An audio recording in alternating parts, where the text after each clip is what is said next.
नमस्कार, आदाब, बहुत-बहुत स्वागत आप सभी का। आप देख रहे हैं खास कार्यक्रम नज़र और नज़रिया। मैं हूँ आपके साथ बुशरा खानम फहद।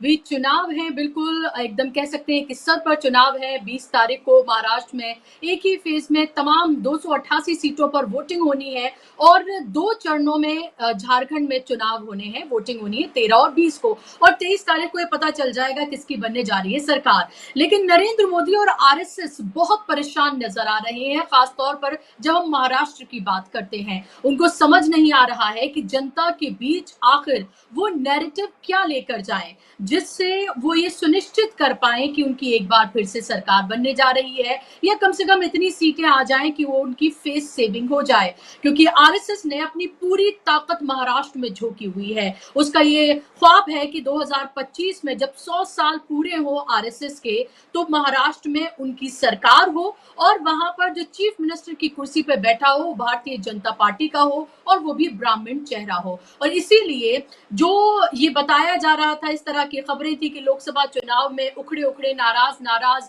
बीजेपी और आरएसएस के संबंध नजर आ रहे थे, वही आरएसएस अब पूरी जान झोंकती हुई नजर आ रही है अब महाराष्ट्र के चुनाव में। अब आप ये देखिए कि राहुल गांधी और कांग्रेस से कितने परेशान है बीजेपी और आरएसएस दोनों, कि उनको राहुल गांधी वहां वार कर रहे हैं भारतीय जनता पार्टी और आरएसएस पे जहां उनको सबसे ज्यादा तकलीफ हो रही है। और तकलीफ होना इसलिए भी लाजिम है कि जहां वो वार कर रहे हैं उसका हमने ये रिजल्ट देखा था लोकसभा चुनाव में कि कोई लेवल प्लेइंग फील्ड ना होने के बावजूद इंडिया गठबंधन ने नरेंद्र मोदी जैसे चेहरे के सामने होने के बावजूद 240 पर भारतीय जनता पार्टी को सिमटा दिया था।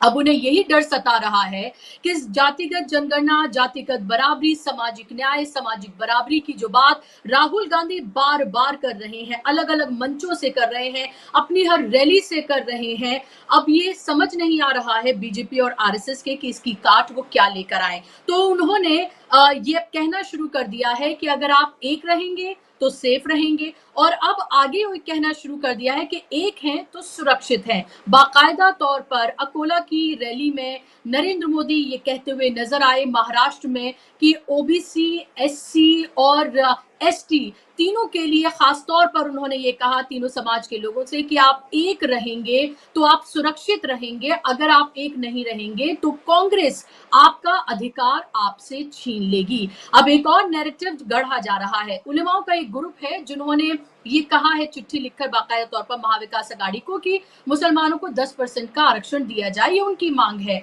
अब आप ये देखिए कि अमित शाह से लेकर तमाम जो भारतीय जनता पार्टी के बड़े चेहरे हैं वो ये कह रहे हैं और ये डरा रहे हैं, क्योंकि पूरी राजनीति ही उनकी डर की राजनीति है, डराकर वोट हासिल करने की राजनीति है। अब वो ये डरा रहे हैं कि कांग्रेस और महाविकास अघाड़ी की अगर सरकार महाराष्ट्र में बनती है या झारखंड में अगर इंडिया गठबंधन की सरकार अगर बनती है तो वो आपका आरक्षण छीन कर वो मुसलमानों को आरक्षण दे देंगे। और जब तक भारतीय जनता पार्टी है, जब तक एनडीए है, जब तक महायुति है, वो ऐसा किसी भी कीमत पर नहीं होने देंगे कि वो मुसलमानों को आरक्षण दिया जाए। तो आप ये देखिए कि ना सिर्फ कटेंगे बटेंगे के जरिए नफरत फैलाई जा रही है, बल्कि आरक्षण के मुद्दे पर भी मुसलमानों को सेंटर में रखकर नफरत फैलाई जा रही है। अब इसमें आरएसएस ने 65 ग्रुप बनाए हैं। 65 इस तरह के ग्रुप है, दोस्ताना ग्रुप इनको कहा जा रहा है, जो एससी, एसटी और ओबीसी समाज के बीच जा रहे हैं, सैकड़ों मीटिंग्स वो कर रहे हैं और उनको ये बता रहे हैं कि अगर आप एक रहेंगे तो सुरक्षित रहेंगे। नारा दिया गया है आरएसएस की तरफ से, सजग रहो, अगर आप सजग रहेंगे तो आप सुरक्षित रहेंगे। इस तरह की बातें कही जा रही है, उनके बीच जाया जा रहा है और उनके बीच जाकर ये बताया जा रहा है कि जातिगत जनगणना की बात या लोकतंत्र या संविधान को बचाने की बात जो कांग्रेस या राहुल गांधी कर रहे हैं, उससे दरअसल आपके अधिकारों को छीन लिया जाएगा और आपको जातियों में बांट दिया जाएगा। आप जातियों में बटेंगे तो जाहिर सी बात है आपके अधिकार आपसे जो है वो छीन लिए जाएंगे। इस तरह का नैरेटिव आरएसएस और बीजेपी अब गढ़ते हुए नजर आ रहे हैं, क्योंकि उनके खुद के जो घटक दल हैं, जो महायुति में जो घटक दल हैं, वो बीजेपी के इस नारे के साथ ना तो खड़े हुए नजर आ रहे हैं, बल्कि उनका साथ तक इसमें किसी भी तरीके से नहीं दे रहे हैं। अजीत पवार का एग्जाम्पल आपके सामने है। अजीत पवार ने तो सीधे तौर पर यह कह दिया कि उनके इलाके में नरेंद्र मोदी को प्रचार करने की जरूरत नहीं है। योगी आदित्यनाथ का खुलकर उन्होंने विरोध किया। उन्होंने कहा कि दूसरे राज्यों से लोग आकर, यानी कि बाहरी बताया योगी आदित्यनाथ को, वो महाराष्ट्र की धरती पर आकर इस तरह की बात करते हैं, बल्कि महाराष्ट्र की धरती तो हमेशा से एकता की मिसाल रही है, ये क्रांतिकारी धरती है। अजीत पवार ये कहते हुए नजर आ रहे हैं, यानी कि कटेंगे बटेंगे महाराष्ट्र में काम करता हुआ नजर नहीं आ रहा है किसी भी कीमत पर। इसीलिए एक रहोगे तो सेफ रहोगे, और अब कहा जा रहा है कि एक है तो सुरक्षित है, यानी कि हर बार जो सेंटेंस है, जो नारा है, वो बदला जा रहा है, क्योंकि बीजेपी को इस साफ तौर पर दिख रहा है कि वो 148 सीटों पर चुनाव लड़ रही है, और 148 सीटों पर चुनाव लड़के वो चाहती है कि वो सिंगल लार्जेस्ट पार्टी बने। और वहीं एकनाथ शिंदे को पूरी तरीके से किनारे किया हुआ है। अजीत पवार भी उनके कंट्रोल से लगातार बाहर नजर आ रहे हैं। तो बीजेपी को ये समझ नहीं आ रहा है कि आखिर वो कौन सा नैरेटिव बनाए जिससे एक बार फिर से उसको वोट हासिल हो, क्योंकि भ्रष्टाचार की अगर वो बात करते हैं, क्योंकि भ्रष्टाचार की भी बात की है नरेंद्र मोदी ने, और कहा कि अगर महाविकास आघाड़ी की सरकार बनी तो भ्रष्टाचारियों की सरकार बनेगी। वो शायद अशोक चौहान या फिर अजीत पवार, प्रफुल्ल पटेल, इन सब का नाम लेना भूल जाते हैं जो उनके साथ उनके सरकार में अभी फिलहाल शामिल हैं। तो लोगों के सामने भारतीय जनता पार्टी का खेल पूरे तरीके से खुलकर सामने आ गया है। यही वजह है कि अब नैरेटिव राहुल गांधी बना रहे हैं, अब नैरेटिव कांग्रेस बना रही है, और उस पर सिर्फ जवाब देते हुए भारतीय जनता पार्टी, नरेंद्र मोदी और अमित शाह नजर आ रहे हैं, क्योंकि उनके पास अपना कोई ओरिजिनल, उनका कोई भी नैरेटिव नहीं है। एक लेख राहुल गांधी लिख देते हैं और उसके बाद आप ये देखिए कि बवाल खड़ा हो जाता है। जो राजघराने के उनके नेता हैं वो सामने आकर राहुल गांधी पर वार करते हुए नजर आते हैं, भारतीय जनता पार्टी के जो राजघराने के नेता हैं वो।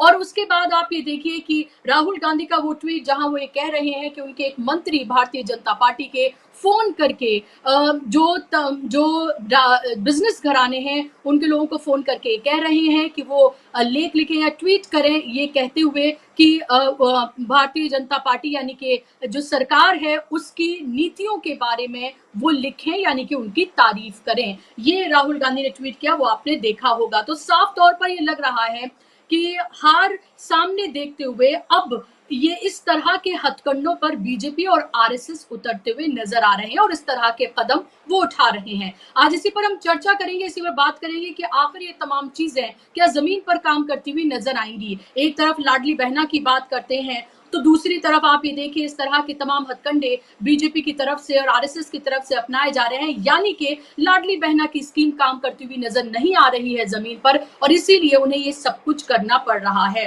तीन खास मेहमान मेरे साथ जुड़ गए हैं, तीनों को मेहमानों को स्क्रीन पर आप ले आइए। महाराष्ट्र की और देश की राजनीति को बहुत अच्छे से जानते परखते हैं और बारीकी से देखते हैं और बेबाकी से अपनी बात को रखते हैं तीनों ही मेहमान। मेरे साथ डॉक्टर संदीप यादव है, जाना माना चेहरा है, सोशल पॉलिटिकल एक्टिविस्ट हैं। संदीप जी, स्वागत आपका कार्यक्रम में। मेरे साथ जाना माना चेहरा पत्रकारिता जगत का प्रकाश पोहारे जी, सीनियर जर्नलिस्ट, दशकों का पत्रकारिता का अनुभव, मेरे साथ जुड़ गए हैं। प्रकाश जी, बहुत बहुत स्वागत आपका भी। विवेक देशपांडे जी, महाराष्ट्र की राजनीति को बहुत अच्छे से और बहुत बारीकी से समझते हैं, वरिष्ठ पत्रकार हैं विवेक जी, बहुत बहुत स्वागत आपका भी कार्यक्रम में। और शुरुआत में यहाँ पर विवेक जी आपसे अगर मैं करना चाहूं कि ये जो पूरा का पूरा नैरेटिव है जो बीजेपी अभी गढ़ रही है और आरएसएस उसके पूरे साथ है, सजग रहो के नारे के साथ वो लोगों से जाकर मिल रहे हैं। 65 ऐसे उन्होंने ग्रुप्स बनाए हैं जो लोगों के बीच में जा रहे हैं, सैकड़ों मीटिंग्स वो कर रहे हैं, ताकि जो कांग्रेस का नैरेटिव है, जो राहुल गांधी का नैरेटिव है, उसकी काट वो पैदा कर सकें और विभाजन वो कर सकें इन जातियों में, और उनको ये कहकर हिंदुत्व के नाम पर और हिंदुओं के नाम पर उनको एकजुट करके डरा के एक बार फिर से वोट ले सकें। क्या ये तमाम चीजें काम करती हुई नजर आ रही हैं महाराष्ट्र के चुनाव में, या फिर झारखंड की बात करें खासतौर पे महाराष्ट्र में? जी नहीं, झारखंड में तो जो भी हो रहा है वो हम देख ही रहे होगा। झारखंड में वो मेरे ख्याल से जो माइग्रेंट लोग हैं उनके खिलाफ जो बाहर से आए हुए जिसको घुसपैठिए कह रहे हैं, उनके खिलाफ ये कैंपेन जी। चला रहे हैं। उसमें फिर हिंदू मुस्लिम वाला कलर डाल के वहां पर वो वही पुराना खेल जो है उनका पोलराइजेशन का वो करना चाहते हैं। झारखंड में वो कितना सक्सेसफुल होगा मुझे पता नहीं, क्योंकि मैं वहां पर मेरा बहुत ज्यादा ध्यान नहीं है उधर। मैं महाराष्ट्र के चुनाव पर मेरा ध्यान ज्यादा केंद्रित है।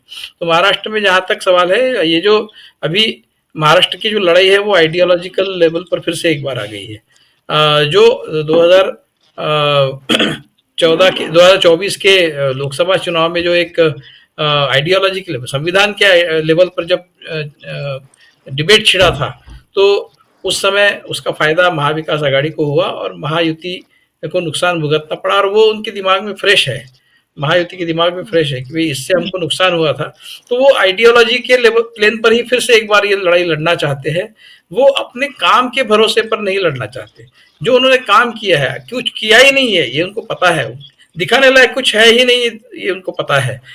एक सिवाय एक इंफ्रास्ट्रक्चर के उनके पास दिखाने लायक कुछ नहीं। वो तो विजुअल है, वो तो दिखने वाला जो डेवलपमेंट है वो। लेकिन बाकी जो डेवलपमेंट के पैरामीटर्स है, एजुकेशन है, हेल्थ है, अनएम्प्लॉयमेंट है, महंगाई है, किसानों की समस्या है, ये सारी जो इश्यूज है, इस पर इनके पास दिखाने के लिए कुछ नहीं है, ये उनको पता है। किसानों में बहुत नाराजगी है, युवाओं में नाराजगी है क्योंकि अनएम्प्लॉयमेंट है। किसानों की नाराजगी तो अभी फिर से एक बार उभर कर आई है क्योंकि कपास, सोयाबीन वगैरह के दाम जो है वो एमएसपी के नीचे चले गए। कई जगह तो सोयाबीन को बहुत नुकसान हुआ है, लोगों ने पूरा सोयाबीन काट कर फेंक भी दिया है।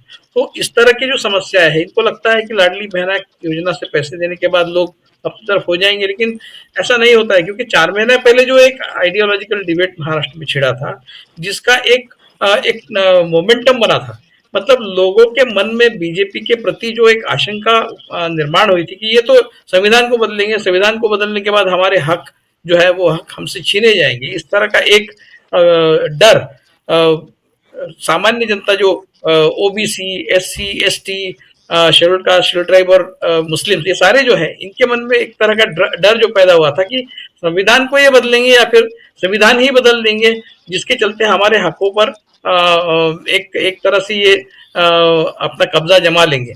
ये जो एक डर पैदा हुआ था वो आज भी कायम है। तो 4 महीने में वो डर गायब होने का कोई सवाल ही नहीं। मतलब 4 महीने में ऐसा क्या कर दिया है महायुति ने कि जिसके चलते वो डर निकल जाए लोगों के मन से।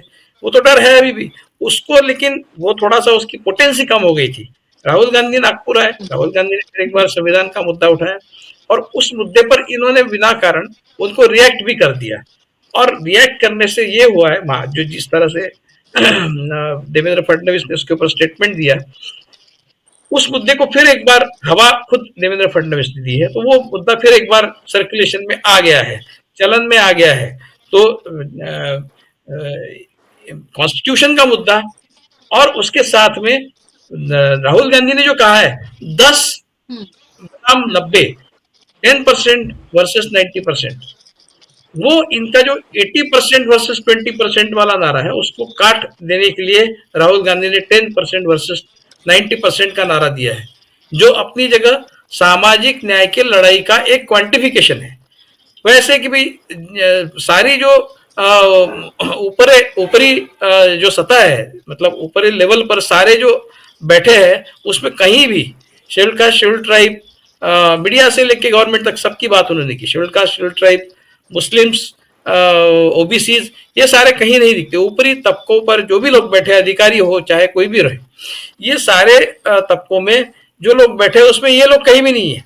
तो ये डिसएडवांटेज सेक्शंस जो है वो 90% है और जो एडवांटेज सेक्शंस है, जो एलिट्स है समाज के, वो 10% है।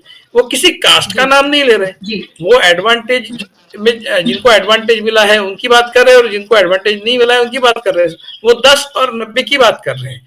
तो वो जो है 80 और 20 को काट देने वाली वो बात है, ये पूरी तरह से मालूम है। इसलिए नरेंद्र मोदी अभी जिस तरह की बातें अपने भाषण में कर रहे हैं, वो उसी को काउंटर करने का एक जरिया है, उसी को काउंटर करने का एक उनका प्रयत्न है, ऐसा मैं समझता हूँ। उन्होंने मंडल की बात की, ये कहा कि जब मंडल आया था तो कांग्रेस को अपने पैरों तले जमीन खिसकती हुई नजर आई और अभी वो ओबीसी को अपनी तरफ करने की कोशिश कर रहे हैं। तो सच्चाई तो ये है कि जब मंडल आया तो पैरों तले जमीन इनकी खिसकी थी, आज जैसी खिसकी है वैसे उस समय भी खिसकी थी। और वहां पर उन्होंने फिर कमंडल का उसको काउंटर करने के लिए कमंडल का सहारा लिया था। अब ये क्या कर रहे हैं, अब ये कमंडल का भी सहारा ले रहे हैं और मंडल का भी सहारा ले रहे हैं। वो इस तरह की वो हिंदुत्व भी चला रहे हैं और ओबीसी को अपने तरफ करने की कोशिश भी कर रहे हैं। तो दोनों का एक एक कॉम्बिनेशन करके ये अपनी रोटी सेकने की कोशिश कर रहे हैं। लेकिन महाराष्ट्र और हरियाणा और बाकी जो काउ बेल्ट के स्टेट्स हैं उनमें फर्क है। महाराष्ट्र में पहले से ही बहुत ही प्रगतिशील राज्य रहा है, विचारों के लेवल पर भी, केवल इंडस्ट्रियल लेवल पर नहीं, विचारों के लेवल पर भी।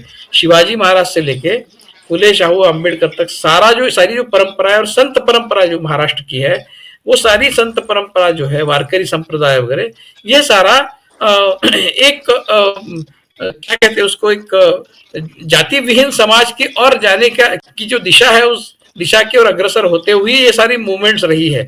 तो वो हरियाणा में वो नहीं है, काउ बेल्ट में वो नहीं है। इसलिए उस तरीके से, जिस तरीके से उन्होंने हरियाणा में ओबीसी का पोलराइजेशन कर दिया, उस तरीके से महाराष्ट्र में ओबीसी का पोलराइजेशन उनके तरफ से उतना नहीं होगा। ये एक सच्चाई है, होगा, थोड़ा बहुत होगा, इसमें कोई शक नहीं, क्योंकि मराठा ओबीसी डिवाइड महाराष्ट्र में चल रहा है, उसका वो फायदा उठाएंगे। लेकिन जितने ओबीसीज है उसमें से, जैसे विदर्भ है, विदर्भ में ओबीसीज है, उसमें से 60% ओबीसी तो कुणबी है। कुणबी जो है वो सारे के सारे कांग्रेस के साथ है, क्योंकि वो ऑलरेडी उनको ओबीसी में, वो मराठा कुणबी जिसको कहते हैं, उन्हीं का एक सब कास्ट माना जाता है मराठाओं का। वो सारे ओबीसी जो है कांग्रेस की तरफ से 70 सीटें करीब करीब जो वेस्टर्न महाराष्ट्र में है, जहां पर ओबीसी की अच्छी संख्या है, वहां पर शरद पवार का बोलबाला है। तो कुल मिलाकर ओबीसी का जो पूरा वोट बैंक लगभग 37% 38% है, उसमें से इतना बड़ा तबका छिटक कर इनके तरफ नहीं जाने वाला है जिससे इनको पूरी तरह से विक्ट्री मिले। तो मराठा इनके खिलाफ ऑलरेडी है, ओबीसी पूरी तरह इनके साथ नहीं है, शेड्यूल कास्ट शेड्यूल ट्राइब इनके खिलाफ है, मुसलमान इनके खिलाफ है। तो इन्हें नंबर नहीं जुटा पा रहे हैं, इनका प्रॉब्लम ये नंबर्स नहीं जुटा पा रहे, इसलिए ये फिर एक बार वही जो हिंदुत्व का विट्रियोल है उसका इस्तेमाल करने की कोशिश कर रहे हैं। लेकिन मैं फिर एक बार कहूंगा कि महाराष्ट्र ये हरियाणा नहीं है, महाराष्ट्र ये झारखंड नहीं है। महाराष्ट्र में उतना कारगर सिद्ध नहीं होगा, और इससे जीतने का अगर वो सपना देख रहे हैं तो मुझे लगता है वो गलत दिशा में अपना प्रचार कर रहे हैं। बुशरा जी। जी बिल्कुल। प्रकाश जी, आपके पास मैं डॉक्टर संदीप, आपकी एक क्विक टिप्पणी। ये पूरा महाराष्ट्र का चुनाव आप किस तरफ जाता हुआ देख रहे हैं? प्रधानमंत्री आज भी महाराष्ट्र में है, राहुल गांधी झारखंड में है, अमित शाह झारखंड में, और जिस तरह की बातें लगातार की जा रही है, ऐसा लग रहा है कि सेंटर में राहुल गांधी हैं, सेंटर में राहुल गांधी का मुद्दा है, उनके जरिए उठाई गई बातें हैं, और बीजेपी वही लोकसभा वाली जो हमने देखा था कि जहां वो कांग्रेस के मैनिफेस्टो पर ही पूरा का पूरा चुनाव का प्रचार उनका केंद्रित था, वही अब ऐसा लग रहा है कि फिर से उन्होंने राहुल गांधी सेंट्रिक पूरा इलेक्शन कर दिया है। जो वो मुद्दे उठा रहे हैं उसी पर ही वो सिर्फ जवाब देते हुए नजर आ रहे हैं। प्रेस कॉन्फ्रेंसेस की जा रही हैं, रैलियों में वही बात की जा रही है, अमित शाह उसको दोहरा रहे हैं, अपने तमाम जो उन्होंने जो नेतागण हैं उन सबको उनको लगा दिया है, चाहे राहुल गांधी लेख लिखे या राहुल गांधी इसकी बात करें या संविधान सम्मेलन का वो हिस्सा बने, उस पर देवेंद्र फडणवीस लाल किताब लाल रंग को लेकर ही बहस छेड़ देते हैं।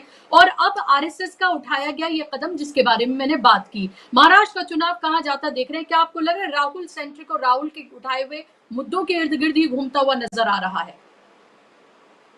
जी दूसरा जी, आपने मुझसे पूछा दूसरा जी।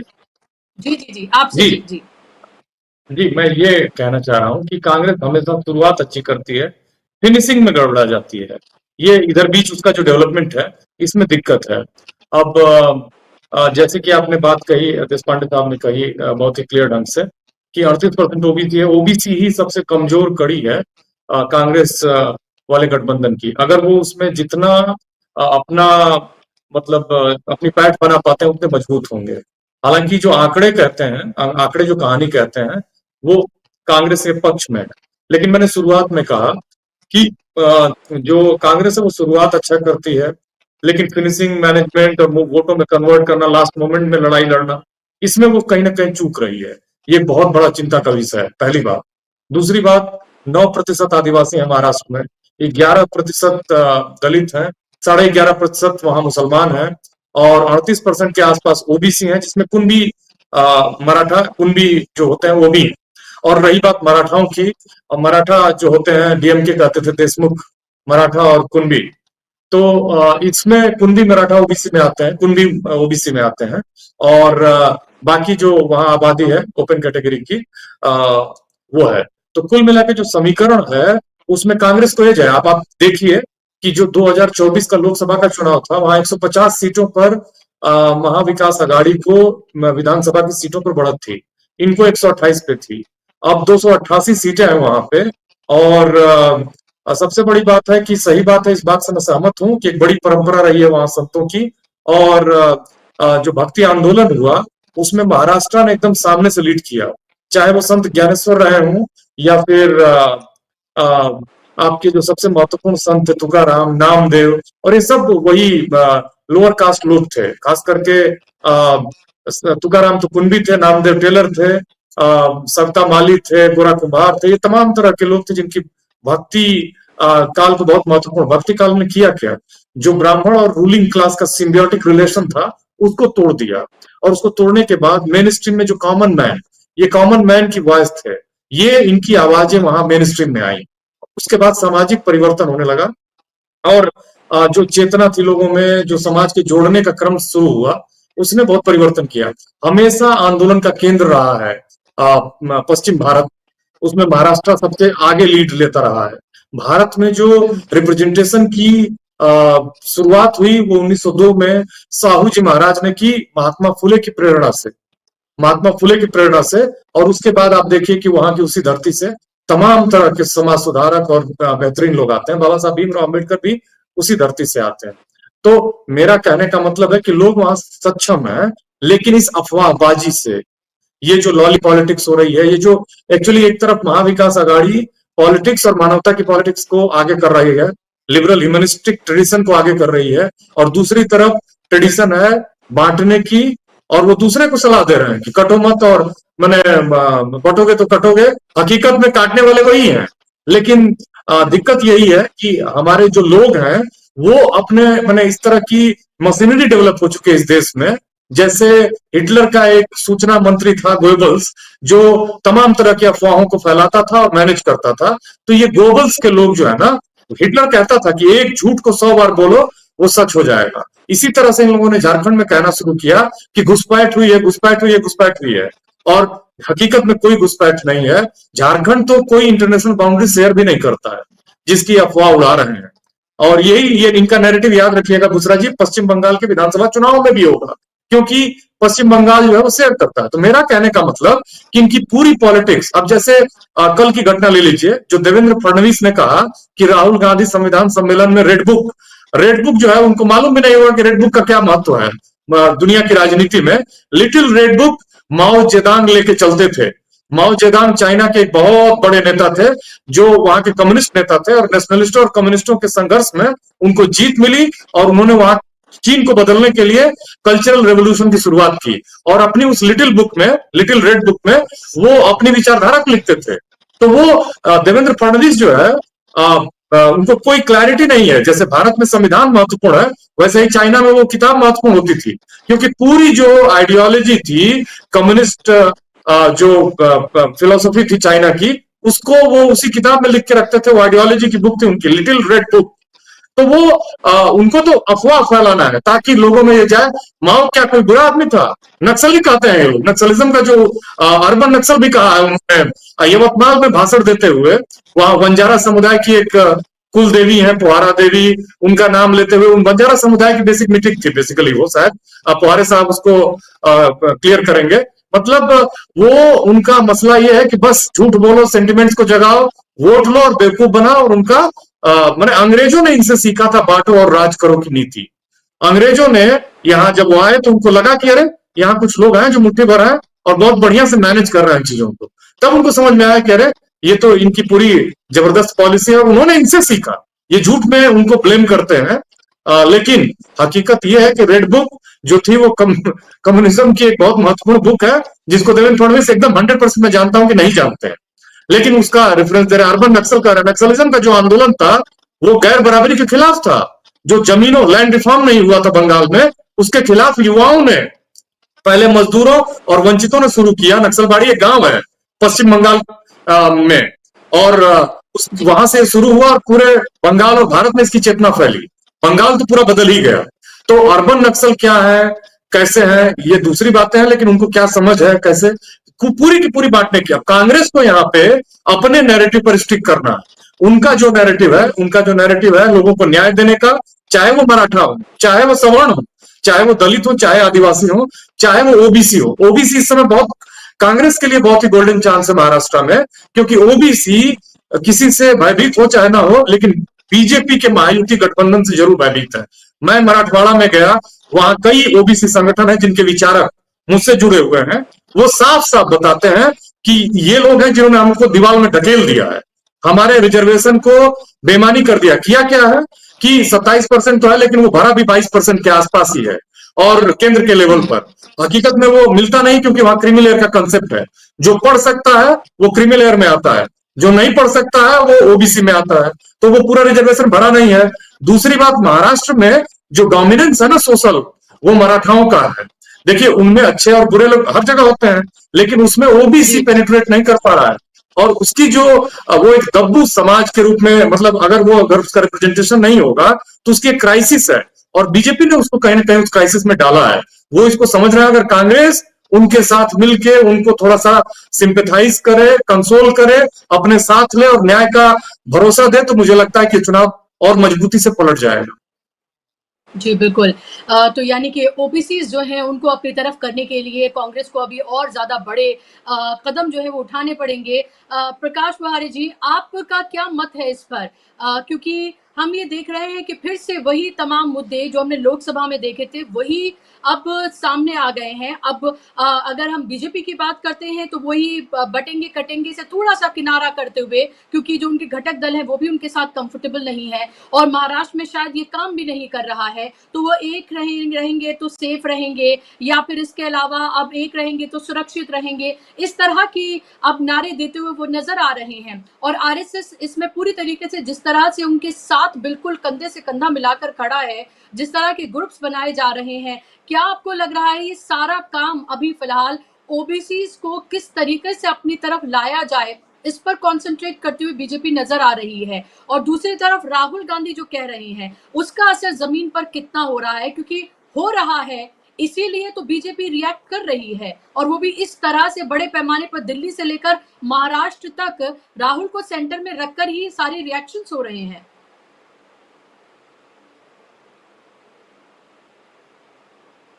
अनम्यूट कर लीजिए। इन्होंने जी, अभी आ रही है आपकी आवाज।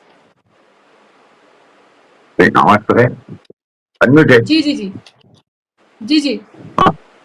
देखिए बुशरा जी, ऐसा है कि ये अभी बात जो संदीप ने कही बहुत पते की बात की है, मैं उसको थोड़ा आगे लेके जाऊंगा। बातें ऐसी है कि इन्होंने जो मनुस्मृति के हिसाब से ये ब्राह्मण क्या शूद्र वैश्य क्षत्रिय ब्राह्मण इस तरीके से ये बांटे, और उसके बाद में ये क्या है, ये वर्टिकल ट्रायंगल है। अभी इसके नीचे में कौन है, शूद्र है, और ऊपर में कौन है, सर पे बैठे हुए तो ब्राह्मण है। मैं हालांकि कोई जाति वाति भी विश्वास नहीं रखता हूं, लेकिन मैं ये मान सकता हूं कि क्लासिफिकेशन ऑफ द आइडियोलॉजी, यहाँ तक के या क्लासिफिकेशन ऑफ द माइंड, ये मैं मान सकता हूं। लेकिन उन्होंने उसके आगे जाके क्या किया है कि समाज को जो है इन्होंने जातियों में बांट दिया।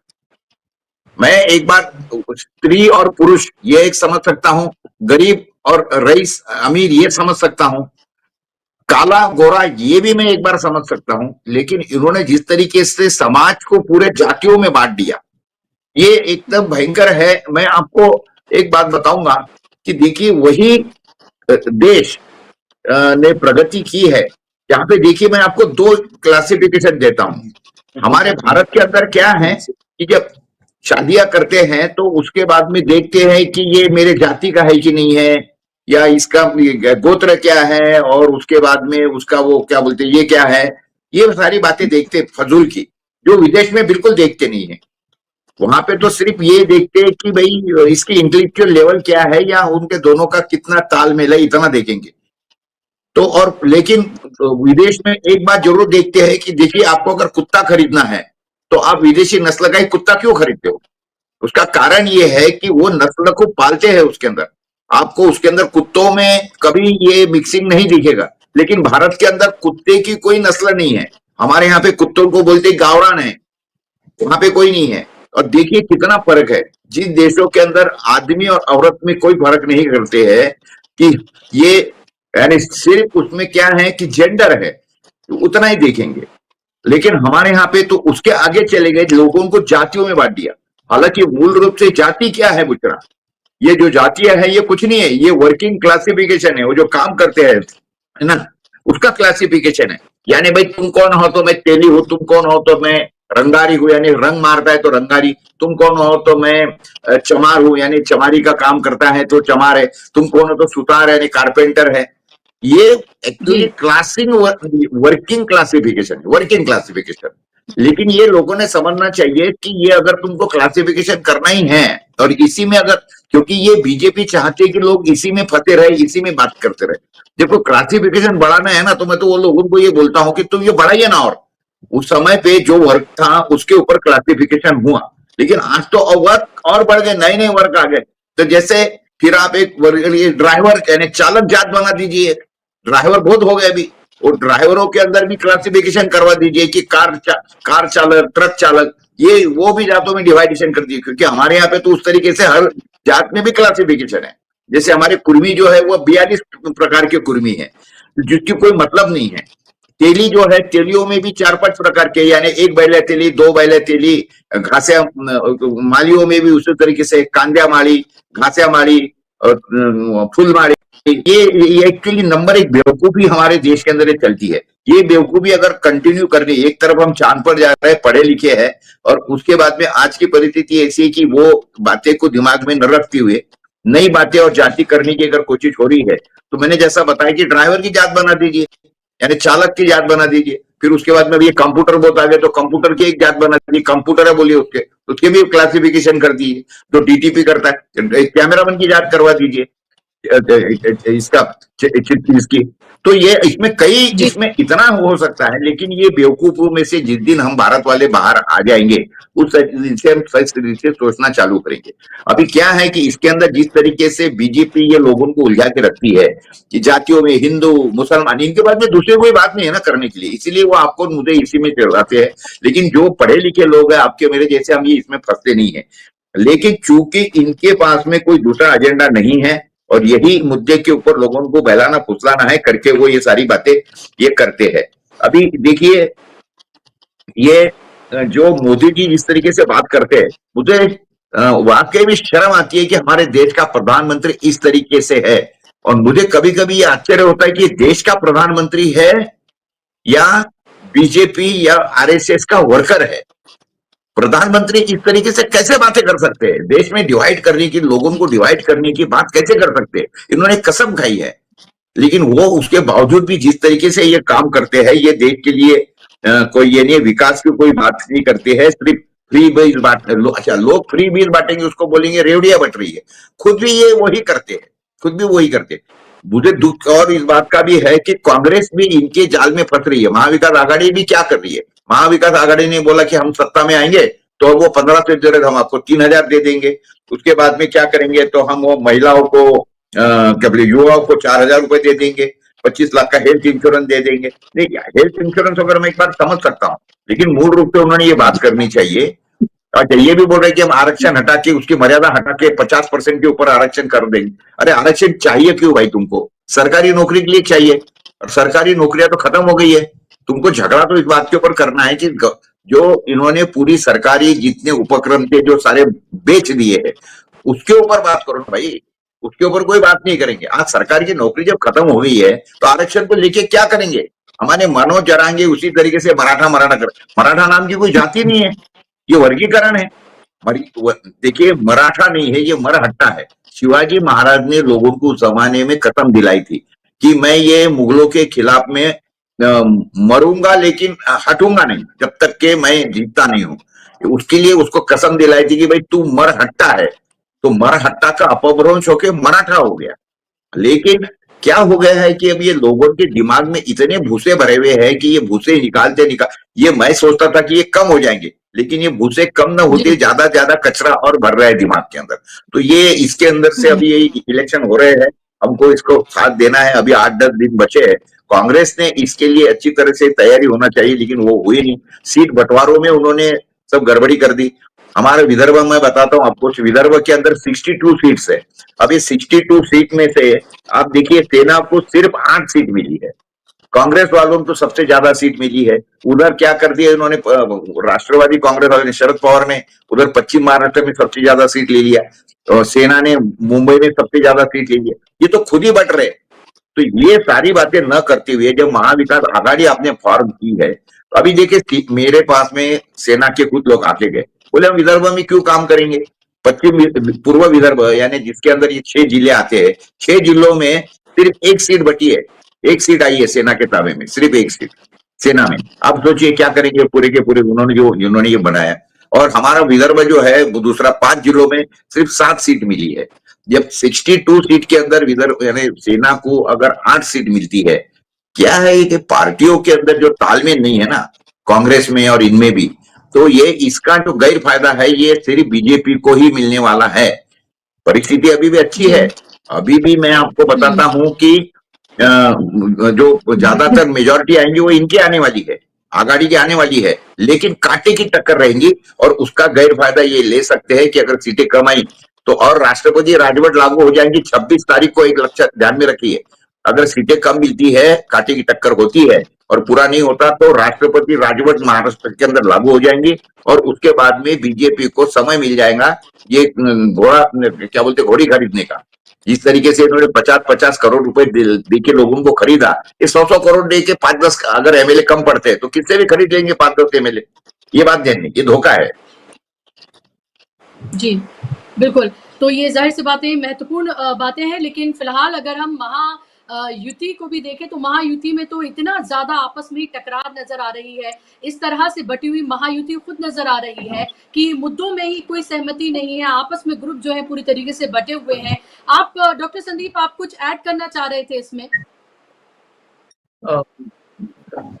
जी, मैं ये कहना चाह रहा था कि बेसिकली जो इंडियन सोसाइटी है, बाबा साहब भीमराव अम्बेडकर ने, अच्छा उनका जो अध्ययन था बहुत ही गहरा अध्ययन था, इसलिए मैं उनको कोट कर रहा हूँ। उन्होंने कहा कि जो वर्ण व्यवस्था है ना, जो जाति व्यवस्था है, एक चौमंजिला इमारत की तरह है, जो जहां है वो लॉक्ड है। ये देखिए जाति व्यवस्था जब तक नहीं खत्म होगी, बहुत सारे लोग कहते हैं कि व्यवहारिक रूप से संभव नहीं है, तो ये भी याद रखिए कि व्यवहारिक रूप से भारत कभी विश्व गुरु नहीं बनेगा। भारत जैसा है वैसा ही रहेगा, मैंने इसी तरह से फंसा रहेगा, क्योंकि जाति एक्चुअली एक चौमंजिला इमारत की तरह है, जो जहां है वहीं लॉक्ड है। अगर ब्राह्मण है, बहुत बेहतरीन इंसान है, बहुत संवेदनशील है, बहुत बेहतरीन है, सुरेश भट्ट की तरह है, जो बाबा साहब का अनुयायी थे, उन्होंने बुद्धिज्म को स्वीकार कर लिया और बड़ा मानते थे, लेकिन उनको दलित समाज एक्सेप्ट नहीं करेगा। और एक दलित जो बहुत बेहतरीन इंसान है, बाबा साहब को ही ले लीजिए एग्जाम्पल के तौर पे, उनको आज तक सवर्ण जाति के लोगों ने, मैंने अच्छे लोगों ने अपना लिया है, लेकिन ज्यादातर लोगों ने नहीं अपनाया। यही वो उसकी विकृति है। वो कहते थे ग्रेडेड इनइक्वालिटी, इसलिए उसको खाली बस इतना सिंपल नहीं है कि क्या देना यूनियन, मैंने कहते हैं कि भारत एक यूनियन ऑफ स्टेट है, लेकिन हकीकत में भारत यूनियन ऑफ कास्ट है। पूरा चुनाव जो है भारत में कहीं का भी एथनिक आइडेंटिटी पर और कास्ट आइडेंटिटी पर होता है, और सबसे ज्यादा इसका जो काम किया है इस पर और सबसे ज्यादा जो फायदा उठाया है केवल और केवल बीजेपी ने उठाया, और अभी तो और भी वल्गरली कर रही है, बहुत ही भौंडे ढंग से और बहुत ही खराब ढंग से। वो देखिए ना, धर्म की राजनीति या जाति की राजनीति, सबसे ज्यादा धर्म की इतनी विकृत राजनीति पूरी दुनिया में अभी कंटेम्पररी वर्ल्ड में नहीं है इस तरह की, जो भी भारत में चल रही है। जब मैं कहता हूं पूरी दुनिया में, तो बहुत ही जिम्मेदारी के साथ कह रहा हूं, क्योंकि भारत को इससे क्या मिला है इसकी भी बहुत असेसमेंट होगा, इस पर भी बहुत चर्चाएं होंगी, लेकिन हासिल इसका सिफर ही रहा है और कुछ नहीं रहा है। तो इसलिए हमको कास्ट की जो समस्या है उसको इतना आसानी से हम डाइल्यूट नहीं कर सकते, इतने आसानी से उसको हम खारिज नहीं कर सकते हैं, ओवर रूल नहीं कर सकते हैं। वो बहुत बड़ी एक चुनौती भी है और एक बहुत बड़ी राजनीतिक मसला भी है। जी जी, बिल्कुल। और फिलहाल लेकिन ये लग रहा है कि जो इस सांप्रदायिक सियासत है, इस पर कहीं न कहीं जाति की जो सियासत हम कह लें, या फिर जो सामाजिक न्याय की तरफ जो एक विमर्श बढ़ता हुआ पूरा नज़र आ रहा है, वो कहीं न कहीं हावी हो रहा है, साफ तौर पर नज़र आ रहा है। और ये समाज के लिए, देश के लिए अच्छी बात हम मान सकते हैं, क्योंकि अगर आप सामाजिक न्याय, बराबरी की बात कर रहे हैं। सांप्रदायिक सियासत जो है लगातार 10 साल में जितना हमने परवान चढ़ते हुए देखी, उसमें अगर आप ढलान देखें, जो उसके चेहरे रहे हैं, नरेंद्र मोदी की बात करें, अमित शाह की बात करें, ये सब वो अगर ढलान की तरफ जा रहे हैं, उनका वो मैजिक नहीं चल रहा है, तो ये हम कह सकते हैं कि समाज के लिए एक देश के लिए ये एक अच्छी बात हो सकती है। विवेक देश पांडे जी, नरेंद्र मोदी का मैजिक चल नहीं रहा है, एकनाथ शिंदे अपनी बात कर रहे हैं, अजीत पवार अपनी तरह से कैंपेन कर रहे हैं और बीजेपी अपने पूरी जुगत में लगी हुई है कि वो सिंगल लार्जेस्ट पार्टी आए, वो इतने नंबर्स लेकर आए कि उन्हें वो अपना चीफ मिनिस्टर बना पाए, वो शिंदे और अजीत पवार को पूरी तरीके से किनारा कर दें, अगर उनकी जरूरत भी पड़े तो इतनी जरूरत पड़े कि वो खामोश होकर बच्चों उनके साथ खड़े रहें, बाकी और ज्यादा वो अपनी शर्तें ना मनवा पाए। क्या ऐसी स्थिति आप बनते हुए देख रहे हैं, या आपको लग रहा है कि महायुति में पूरी तरीके से तीन फाड़ हैं, आपस में कोई कोऑर्डिनेशन नहीं है और नितिन गडकरी और इन सबको पूरी तरीके से साइडलाइन किया हुआ है, नरेंद्र मोदी जा रहे हैं कैंपेन करने, हार नजर नहीं आ रही है, उसी तरह की पूरी वो सियासत कर रहे हैं जो हमने लोकसभा में देखी थी? बुशरा जी, बिल्कुल आपने जो भी बताया वो बिल्कुल उसी तर्ज पर सब चल रहा है। महायुति में आपस में जो एक कोहेजन होना चाहिए वो नहीं है, न तो कोहेजन है, न कॉन्वर्जेंस है, कहीं भी नहीं है। इसलिए कि जब पहली बार इन्होंने सरकार बनाई तब एकनाथ शिंदे को इन्होंने अपने साथ करवा लिया। वो एक स्टॉप गैप अरेंजमेंट की तरह था कि भाई पहले तो इनको ले आते हैं और फिर उनका असली जो मोहरा जिसको बनाना चाहते हैं वो अजीत पवार था, क्योंकि वो एक मराठा फेस है और फिर वो अपने साथ आएंगे तो मराठा अपने साथ आ जाएंगे। इस तरह की कुछ एक बात उनके, इस तरह का कुछ प्लान उनके दिमाग में था। तो शिंदे को एक स्टॉप गैप अरेंजमेंट के तहत लाया और अजीत पवार को बाद में लाया। हुआ उल्टा, ये हुआ कि Eknath Shinde prove to be smarter, मतलब वो देवेंद्र फडणवीस से भी स्मार्ट सिद्ध हुए और अजीत पवार से भी ज्यादा पावरफुल सिद्ध हुए। उन्होंने अपनी अच्छी पैठ बना ली, 15 सीटों पर लड़े, 7 सीटें जीती। आप देखिए उद्धव ठाकरे 21 सीटों पर लड़े लेकिन 9 ही सीटें जीती। तो देखा जाए तो परफॉर्मेंस क्वालिटेटिव टर्म्स में देखा जाए तो परफॉर्मेंस तो एकनाथ शिंदे का अच्छा था। सिंपैथी फैक्टर वगैरह का क्या हुआ ये भी एक सवाल था, वो उतना काम नहीं किया उस सिंपैथी फैक्टर ने उद्धव ठाकरे के पक्ष में। ये भी एक फैक्ट है 2024 के लोकसभा चुनाव का। तो उसके बाद फिर जब वो अपने जगह बिल्कुल पक्के हो गए एकनाथ शिंदे, उसके बाद इन्होंने अजीत पवार को लाया। तब उस ये बात चल रही थी कि अभी एकनाथ शिंदे को जाना पड़ेगा, इनको एकनाथ शिंदे को ये भगा देंगे और अजीत पवार के साथ में एक बड़ा सा ये कोalition बनाएंगे, इस तरह की बातें चलने लगी। लेकिन अभी स्थिति ये हो गई कि अभी अजीत पवार से पल्ला कैसे झाड़ना, ये इनकी समस्या हो गई। जिससे पल्ला झाड़ना चाहते थे वो इनके साथ में, उसने अपनी पैठ अच्छी बना ली, उसने अपने आप को इनविंसिबल पोजीशन में बना लिया और जो ये चाहते थे कि जो इनको मदद करेगा, जिसके साथ आने से इनको फायदा होगा, उसको अब कैसे यहाँ से हटाना। सबसे बड़ा गड्ढा जो है वो अजीत पवार के नाम से है। जितनी भी सीटें सारे मिलके जो लड़ रहे हैं उसमें अजीत पवार को जो कुछ 58 सीटें उन्होंने दी है, शायद 58 है या कितना है, मैं नंबर हमेशा भूल जाता हूँ। तो इसमें से अगर 15-20 भी सीटें वो जीत पाए तो भी बहुत है। तो ये जो इतना बड़ा गड्ढा अजीत पवार के नाम से पड़ने वाला है उसको कहाँ से भरेंगे? तो इन्होंने फिर आइडिया क्या किए, इन्होंने अपनी 147 सीटें जो है उसके साथ साथ इन्होंने 17-18 एक्सपोर्ट कर दी अपने जो अलायंस पार्टनर्स है उनको। तो कुल मिलाकर इनकी अपनी ही लगभग 170 लोग हैं। और इसमें से इनका गेम यही है, जो प्रकाश पोरे जी ने सही कहा, इनका गेम यही है कि सिंगल लार्जेस्ट पार्टी बनना और फिर जो गवर्नर साहब है वो तो इनको ही बुलाएंगे, सिंगल लार्जेस्ट पार्टी को इनको बुलाएंगे और फिर कैसे भी करके तो सरकार बनाना, और नहीं बनती है तो फिर राष्ट्रपति शासन लागू कर देना। ये इस तरह का कुछ खेल ये खेलने जा रहे हैं। तो जो गंदगी इन्होंने फैलाई है पिछले 5 साल में महाराष्ट्र में, उसको ये आगे बढ़ाने के पूरे प्लान्स इन्होंने, इसीलिए महाराष्ट्र की जनता जो इनसे नाराज थी, क्योंकि एक तो मतलब डेवलपमेंट के फ्रंट पे इंफ्रास्ट्रक्चर के अलावा इनके पास दिखाने के लिए कोई दूसरा पैरामीटर नहीं था, न हेल्थ, न एजुकेशन, न एम्प्लॉयमेंट, न प्राइस स्टेबिलिटी, न कुछ भी नहीं था। सिर्फ बड़े-बड़े फ्लाईओवर्स बनाना, बड़े-बड़े पुलिया बनाना, उसका उद्घाटन करना, इसके अलावा इनके पास दिखाने के लिए कुछ नहीं है। तो ये, और वो भी पैसा, वो भी कर्जा लेके, मतलब ये तो कोई भी कर सकता है। बस सबसे आसान चीज है ये। महाराष्ट्र का कर्जा जो दुगना तिगना हो गया इनके आने से, क्योंकि कर्जा लेकर इस तरह की इंफ्रास्ट्रक्चर, अब आप देखिए नागपुर में इतने फ्लाईओवर्स बन रहे हैं, आप कल्पना नहीं कर सकते। आप जिस इलाके में जाएंगे नागपुर में आपको फ्लाईओवर बनता हुआ दिखेगा। तो इतने फ्लाईओवर्स की क्या नागपुर को जरूरत है, ये भी एक सवाल है।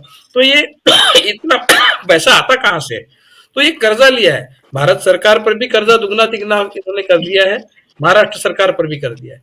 तो वो तो विजुअल एक डेवलपमेंट तो कोई भी बना सकता है। मैं अगर किसी बैंक से कर्जा लूं और मैं अपने घर को ताजमहल बना दूं, तो क्या वो मेरे लिए क्रेडिटेबल है?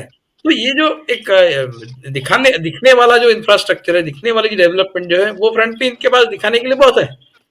नागपुर में मेट्रो बनी, अच्छा है, अच्छा रिस्पॉन्स भी मिल रहा है, अच्छा है, मेट्रो बननी चाहिए। नागपुर शहर अच्छा दिखने लगा है, ये भी अच्छा है। लेकिन बाकी पैरामीटर्स का क्या हो गया? महाराष्ट्र में म्युनिसिपल कॉर्पोरेशन के इलेक्शंस पिछले 2 साल से नहीं, इन्होंने लिए नहीं। मुंबई का कॉर्पोरेशन भी एडमिनिस्ट्रेटर चला रहा है, नागपुर का भी एडमिनिस्ट्रेटर चला रहा है, और बाकी जगह के भी, हर जगह के म्युनिसिपल कॉर्पोरेशन, म्युनिसिपल काउंसिल। बात करते हैं मदर ऑफ डेमोक्रेसी की। अगर मदर ऑफ डेमोक्रेसी में सबसे फंडामेंटल जो इंस्टीट्यूशन है वो तो लोकल सेल्फ गवर्नमेंट होता है। उसकी अब 2 साल से अगर आपके शहर में कॉर्पोरेशन नहीं है, इसका मतलब आपके शहर में कॉर्पोरेटर्स नहीं है। कॉर्पोरेटर्स नहीं, इसका मतलब लोगों की जो समस्याएं हैं, उन समस्याओं का निराकरण करने के लिए कोई एक उनके पास व्यक्ति नहीं है। तो सारी जो चीजें है वो अधिकारियों के हाथ में चली गई है महाराष्ट्र में, और ये मनमानी कर रहे हैं। उसके चलते नागपुर में मैं आपको बता रहा हूँ, चिकनगुनिया का जो एक प्रकोप महाराष्ट्र में, नागपुर में पिछले 1 साल से देखा गया है, वो कोरोना से बहुत ज्यादा सीवियर इस तरह का एक प्रकोप नागपुर में देखा गया चिकनगुनिया का, जिससे बहुत लोग आहत है। ये क्यों हुआ? इसलिए हुआ कि पूरा जो लोकल सेल्फ गवर्नमेंट है वो जीरो हो गया है। तो ये मदर ऑफ डेमोक्रेसी की बात करते, तो कहने का मतलब ये है कि इनके सारे जो इनका जो तरीका है काम करने का, उससे लोग बहुत आहत है। इन्होंने जिस तरह से पार्टियां फोड़ी, इन्होंने जिस तरह से पैसे हजारों करोड़ों रुपए खर्च करके एमएलए खरीदे, सरकारें बनाई, सरकारें तोड़ी, ये जो इन्होंने किया है, इससे इनके खिलाफ एक इलविल बना है जनता में। और उसके बाद फिर ये इस तरह की राजनीति भी करते हैं, कम्युनलिज्म की राजनीति करते हैं। तो अभी ये सब नहीं चलेगा महाराष्ट्र में। जैसे मैंने कहा कि एक ब्रॉड माइंडेड पुरोगामी विचारधारा का महाराष्ट्र एक राज्य रहा है। तो इनका ये सब खेल जो है महाराष्ट्र में पोलराइजेशन का, आइडियोलॉजिकली लोगों को भटकाने का ये जो प्रोग्राम है, 100 साल से आरएसएस महाराष्ट्र में है। नागपुर में पैदाइश है आरएसएस की। 100 साल में महाराष्ट्र में क्या पैठ बनाई है बीजेपी ने? क्यों नहीं बनी? क्योंकि महाराष्ट्र प्रोग्रेसिव विचारों का स्टेट है। इनके विचारों से महाराष्ट्र की जनता कभी भी प्रभावित नहीं। मैक्सिमम बीजेपी को जो मिला है परसेंटेज 28, वो भी शिवसेना के साथ में मिलकर 28% हाईएस्ट गेन है कोई भी इलेक्शन में बीजेपी का। क्यों है? क्योंकि विचारधारा के लेवल पर इनको एक्सेप्टेबिलिटी नहीं है, और वो एक बार फिर ये चुनाव विचारधारा के लेवल पर आ गया है। इसलिए अगर ये विचारधारा के लेवल पर ये चुनाव लड़ा जाएगा तो उसमें महायुति को, बीजेपी को बिल्कुल उस तरह का सक्सेस नहीं मिल सकता जिस तरह का वो चाहते हैं। बुशरा जी। बिल्कुल जी, बहुत महत्वपूर्ण आपने बातें कही कि 100 साल में आखिर आप ये देखिए कि कहाँ पहुंची है बीजेपी। महाराष्ट्र की बात करें, नागपुर में उनका हेडक्वार्टर है, उसके बावजूद भी तो इससे पता चलता है कि आइडियोलॉजिकली महाराष्ट्र जो है सांप्रदायिक सियासत का केंद्र उस तरह से नहीं रहा, ना ही विचारों के लिहाज से उस तरह से वो बटा है। एक एक छोटा छोटा कमेंट दोनों से ही, आपसे भी संदीप जी और प्रकाश जी आपसे भी। प्रकाश जी, पहले आपसे, क्या मराठा वर्सेस गुजराती लॉबी की क्या ये चीज काम करती हुई नजर आ रही है? क्योंकि हम ये देख रहे हैं कि उद्धव ठाकरे हो, चाहे संजय राउत हो या फिर कांग्रेस या शरद पवार, इस मसले को भी बहुत ज्यादा उठा रहे हैं कि देखिए आपके सारे कारोबार छीन के गुजरातियों को दिए जा रहे हैं। आज एक पोस्टर भी लॉन्च किया, एक तरह से एक लॉन्च किया, कहे कि एक ट्वीट किया है कांग्रेस ने, जिसमें कहा है कि हाँ एक ही सेफ है और पीछे अडानी का चेहरा है और सामने नरेंद्र मोदी है। तो इस तरह का भी कैंपेन जो है वो किया जा रहा है। क्या इसका भी असर महाराष्ट्र में आप होता हुआ देख रहे हैं?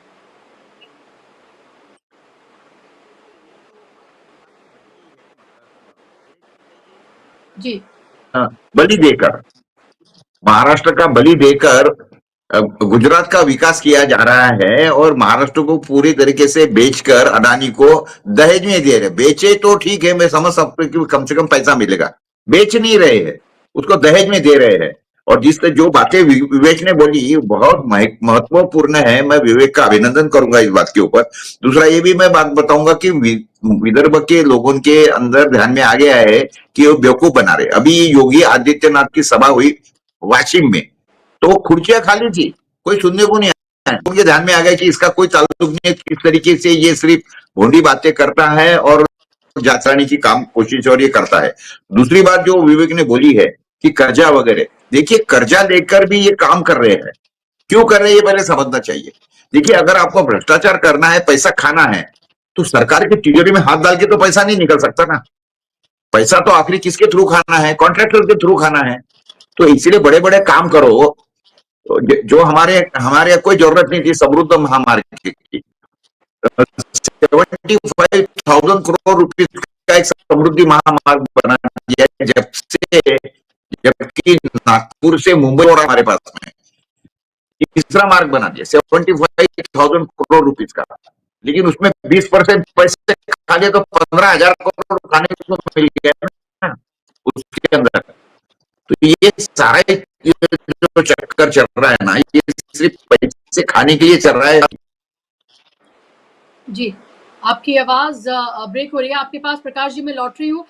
डॉक्टर संदीप, आपका रिएक्शन, क्या ये मराठा वर्सेस जो गुजराती लॉबी, ये तमाम चीजें जिसको लगातार उद्धव ठाकरे से लेकर तमाम उठा रहे हैं, क्या ये काम करती हुई भी महाराष्ट्र में नजर आ रही है? क्योंकि वहां के लिए मराठी अस्मिता, ये तमाम चीजें बेहद महत्वपूर्ण रही हैं। हमने एक लंबा दौर देखा है इस तरह की सियासत का।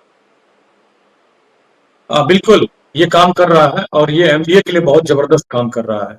एमवीए जितना इसको प्रोपेगेट कर पाएगा वो उतना एज रखेगा, ये पहली बात है। क्योंकि महाराष्ट्र में जो सब नेशनलिज्म है, मराठा सब नेशनलिज्म या फिर मराठी अस्मिता का जो सब नेशनलिज्म है, भारत में सबसे ज्यादा है। महाराष्ट्र के लोग इस बात को सबसे ज्यादा तवज्जो देते हैं। और जो ये चोर दरवाजे से सरकार बनाई गई थी उसको अभी तक लोग भूले नहीं है। उनके मन में, चाहे वो बीजेपी का समर्थक रहा हो या उसका विरोधी रहा हो, उनको कहीं ना कहीं ठेस पहुंची है, ये बात सच है। और तीसरी जो महत्वपूर्ण बात मैं कह रहा हूं कि बीजेपी आरएसएस का बौद्धिक मैंने एक तरह से फॉलोअर वाला संगठन है। आरएसएस की जो राजनीति रही है या फिर एक विचारधारा रही है, वो शुरुआत से ही कि लोगों को गुमराह करो और उनको अपना मैंने फॉलोअर बनाओ। लेकिन जो समझदार लोग होते हैं कभी आरएसएस के इस नैरेटिव में नहीं फंसते हैं। जब आरएसएस जान जाता है कि ये व्यक्ति मेरे झांसे में नहीं आएगा तो वो उससे तुरंत दूरी बना लेता है। तो बीजेपी की शुरू से ही पोचिंग और पोलराइजेशन, 2P की जो राजनीति है, अभी ये पोलराइज करेंगे। इलेक्शन में ये फिर कुछ नहीं होगा तो सबसे बड़े दल के नाम पे पोचिंग करेंगे। और वहां योगी आदित्यनाथ जैसे व्यक्ति के नैरेटिव का कोई जोर नहीं पकड़ेगा, क्योंकि महाराष्ट्र एक से एक बड़े, विदर्भ का ही ले लीजिए, वहां पे संत गाडगे महाराज रहे हैं जो ढोंगी नहीं थे, संत टुकड़ोजी महाराज रहे हैं, बाबा आमटे रहे हैं, पंजाब राव देशमुख रहे हैं, ऐसे ऐसे लोग रहे हैं जिनकी एक बड़ी विरासत रही है। तो वहां योगी आदित्यनाथ को कौन सुनेगा, कौन तवज्जो देगा? तो इसलिए ये पोचिंग और पोलराइजेशन इनकी सबसे बड़ी एक योजना है जो महाराष्ट्र में, ये महाराष्ट्र क्या हर जगह ये करेंगे, करने की कोशिश करते हैं। लेकिन अगर जनता सतर्क रही तो इनकी दाल गलने वाली नहीं है।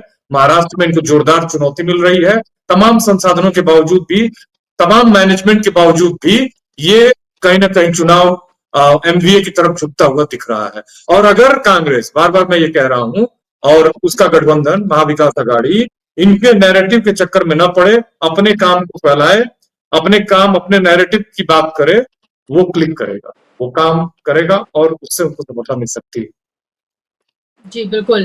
तो अपने जो एक नैरेटिव है या अपने जो मुद्दे हैं उन पर टिक कर रहना होगा और जो मुद्दे उठाए हैं उस पर अडिग रहना होगा और इनके ज़रिए ज़ाहिर-सी बात है जो प्रोपेगेंडा चल रहा है अगर उसके जवाब में लगते रहे तो जो अपनी बातें हैं उनसे कहीं न कहीं भटकाव हो जाएगा जो ज़ाहिर-सी बात है कि उनके लिए नुकसानदेह साबित हो सकता है। देखना होगा आगे चुनाव जो है और किस तरह से चलता है लेकिन ये ज़रूर है कि नैरेटिव फिलहाल महाविकास आघाड़ी, राहुल गांधी, कांग्रेस बनाते हुए नज़र आ रहे हैं और उसी पर जवाब देती हुई पूरी की पूरी भारतीय जनता पार्टी का जो अमला है वो लगा हुआ है। आगे देखना होगा कि इसका असर चुनाव में कितने बड़े पैमाने पर होता है। बहुत शुक्रिया आप तीनों मेहमानों का, डॉक्टर संदीप आपका, प्रकाश जी आपका भी और विवेक जी आपका भी कार्यक्रम का हिस्सा बनने के लिए, अपना कीमती समय देने के लिए बहुत शुक्रिया। शुक्रिया आप तमाम दर्शकों का भी कार्यक्रम का हिस्सा बनने के लिए। आज के लिए बस इतना ही। नमस्कार।